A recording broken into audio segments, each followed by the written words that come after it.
Hey, everybody. We are here with Charles Vogl, the author of The Art of Community. Charles, welcome to the Center for Congregations podcast. It's fun to be invited. We are so glad you're here. And we're just curious to start off with what is the genesis of The Art of Community? So, where did the book and the ideas of the book come from? Well, it was a long time in incubation, Matt. I'll just say briefly here that in my young 20s, I volunteered with a Catholic worker ministry in Southern California, where obviously we were serving homelessness and hunger in America. And I remember being struck there with just how literally nauseating and exhausting the work was, and being aware that, for example, I couldn't go out and serve at that level by myself, but that had to be done in community. Subsequently, I served in the U.S. Peace Corps, where after my best friend was kidnapped by the local government there, I worked on human rights issues and really worked hard to make a difference, and mostly just got burned out and became cynical. Came back to the United States. Amongst other things I did is I started a documentary film company to tell stories, what we call high social impact. And I started organizing largely immigrant restaurant workers who were being abused in the restaurant industry. And I mentioned that because that space was where I had to learn that if I wanted to be effective, I needed to bring people together around shared values and principles. And I need to be better at that than I need to be better at everything else. So I went to graduate school, studied religion, philosophy, business, came out the other side, knew I didn't want to be a documentary filmmaker anymore, didn't want to get ordination, and was trying to figure out how to plug myself into the American economy. And I had a fateful lunch with a guy named Kevin Lynn, who had fairly recently started a company called Twitch. And he had shared that Twitch already had 50 million users around the world, and he knew that they would grow. Turns out he was right. But what he really wanted to do was better knit together the people who are already showing up on his platform. I remember when he mentioned this at lunch, my head almost exploded because there were all these things I wanted to share with him. And that's when I realized that both in practice, doing all the adventures I just mentioned, and then in graduate school, studying spiritual traditions, that I had been learning and practicing all of these, I'm going to say, points of wisdom that knit us together around shared values and purpose. So I went home to write what I thought was going to be a 10-page white paper, put it on the interwebs, and my friend Kevin could use it to help build his billion-dollar tech company. Turns out I had more to say. I was surprised when it was book length. I was surprised when the first publisher that saw it wanted to publish it. And I was surprised that when it came out, it's been embraced worldwide. So for those who don't know, the second edition came out, and that's because it's still being used. And we wanted to make sure that it was updated in the after pandemic era. That's awesome. Yeah, and just for those who don't know, tell us a little bit about Twitch. I think that'll be good context for folks as we have our Yeah, Twitch conversation. is, I believe, still the largest platform where people convene with video, largely around video games, although other subjects as well. And the last I heard, it has a 250 million members, and it's been purchased by Amazon. So it is connected to one of the most powerful, largest companies. Yeah, I'm familiar with Twitch, but I'm not sure how many of our listeners would be. So just wanted to get that out there. And yeah, it's not surprising to me that community and the development of community is such a sought after topic. I'm a Gen Xer, I'm a young Gen Xer, but just how we have changed as a society over the last, 50 years of my life, the landscape of what it means to be in community is just so vastly different than it used to be. And so talk a little bit about what are some of the elements of community that you personally are interested in and some of the important key points of how people do knit together among or for common purpose? Matt, I totally agree with you that things have radically changed. So much so that I've learned I need to define what I mean by community. And the reason is there's a lot of people claiming they're experts on community, claiming they're building community. And I would say that they're wrong. So in my work, I have a very simple definition, working definition. And I say it's a group of people who share mutual concern for one another. I don't care if you live near one another. I don't care if you dress alike. I don't care if you like the same music. I also don't care if you are showing up the same place. If you don't know names and you don't care about other people's welfare and you don't perceive they care about you, you're not yet a community.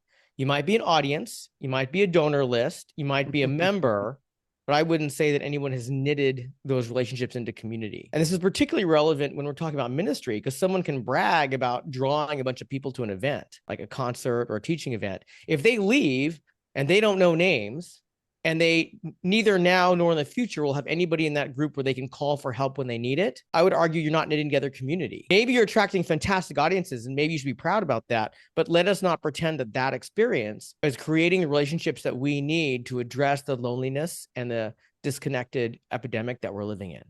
How often in your speaking and advising, when you are connecting with people and you share that definition, What are the reactions? Well, Matt, the first book came out in 2016 in its first edition. So I've been talking about this for a long time. And so people are usually approaching me because they do recognize the lens that I'm bringing to the challenges they're facing are, quite frankly, really simple. And I want to make everything so approachable. I'm actually stunned by how complicated people want to make this challenge of knitting together any group of people, be they staff, students, war fighters, healthcare professionals, like whatever it is. What's the reaction?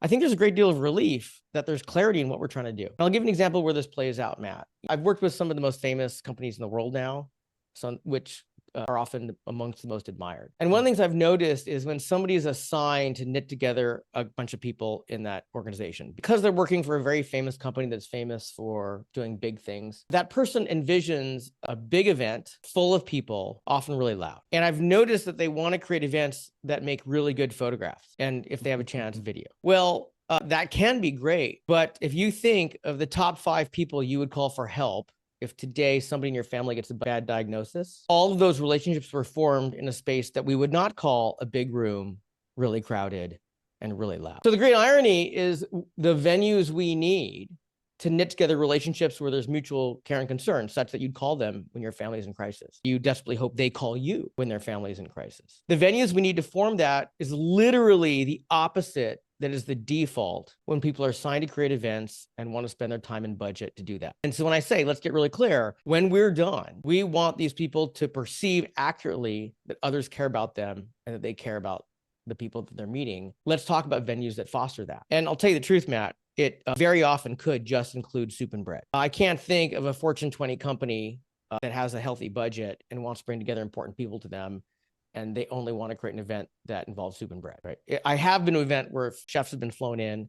I have been to an event where a musical band was flown in to play special music for a meal. All we wanted was iced tea and salad, right? So that's how that lands. It shakes up assumptions. And of course, hopefully we can see, oh, that's right. That's not where I want to be to form relationships that are make a difference for me professionally, civically, spiritually, familially for the rest of my life.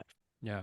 As you've been talking, Charles, it reminds me of a congregation that I attended many, many years ago, and I only attended a couple of times. One of these very, very large, probably considered a mega church. It's a very large auditorium with kind of bleacher seating in the back, and the lights are low because there's lots of activity with lights going on in the worship service and things like that. But the experience for me was like walking through an airport. You don't know anybody, and it's a little intimidating, and you're sitting in the dark. And you pretty much could go through that entire experience without talking to another soul. Well, you absolutely can. Yeah. And it's so interesting because so many people might look at an experience like that and the number of people and the quality of the experience, the technical quality of the experience, et cetera, and consider that highly successful. But what you're describing is like that is, I don't want to be too harsh because we need a lot of different kinds of congregating, but the way that you're describing it, that experience is kind of a failure because there's no connectivity being made with other human beings. Well, it's a failure if what you want is people who are visiting to have a connection with somebody such that they hear their own name and then get in certain kinds of data. So let me just quickly share what I know needs to happen based on the research I've read for someone to feel connected. I don't know if they'll guarantee they'll feel connected, but here's what I know. If it doesn't happen, they're not gonna. The first is I need to show up, Matt, and let's pretend I want to connect with you. I need to have an experience with you where I perceive, which is to say I get data, that you and I share at least one value. Keeping kids safe may count. Learning how we can be effective knitting people together in their faith traditions may count. You don't need to agree with everything I value, but we need to find something. And usually when we share a value, that we share a purpose. So we share a value and a purpose. I need to perceive that you know me besides some avatar version of me as, let's say, speaking book author. And then I need to get data that you accept who I am now. If you think I'm a pretentious jerk because I think I'm important because I wrote a book and I've spent a lot of time doing fancy things, but you think I'm arrogant, I'm probably not going to feel really connected to you. Note, all of that has to happen for me to feel connected. So if you are in a giant hallway with loud music and video screens going on, we're supposed to be watching, I could stand next to you for 90 minutes, but I won't get data to tell me that's going on. Well, here's the irony, Matt. I could stand next to you for 90 minutes, and maybe we do share values in emboldening people to knit together in ways that support them in their faith traditions. Maybe we do want to promote that in ways together. Maybe you'd be really excited to meet me and maybe you'd be really happy to support me what I'm doing, which say accept what I'm doing now and what I'm invested in. But if we just stand and watch a screen together, I'm not going to get that. So given I know that needs to happen at some point in that full experience, you and I need to be in what I call an intimate experience, where there's the possibility of us having a possibly vulnerable conversation where that can surface. And if you don't know the rules of that space and you think all we're allowed to talk about is what my job is, where I live, how long I've been married, guess what? We're not going to get to the stuff that broaches that. So ideally, there's going to be a host that tells us, well, what is the space to be used for? And then they go first, which is say role model, so that there's a clearing for us to step into to have the conversation that would generate what we need to feel connected. And so much of my work is teaching people who are already spending the money, they're already spending the time, they've already got a list, they already have an at stake to connect people, to use that in a way where there's the possibility of that connection happening instead of blowing it away on a band and big room and decorations.